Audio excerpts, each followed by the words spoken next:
metu. Aš labai buvau geroj gyvenimo fazėje. Viskas atrodo, wow, buvau visiškai on the top. Ir... Va taip. Koja, atviras lūžis.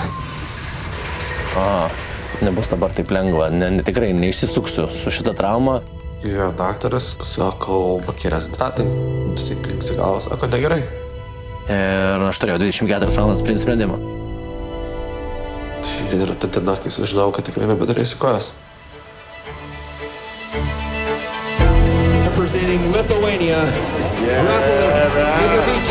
Rapolai, tu iškovojai vietą paralimpinėse žiemos žaidynėse.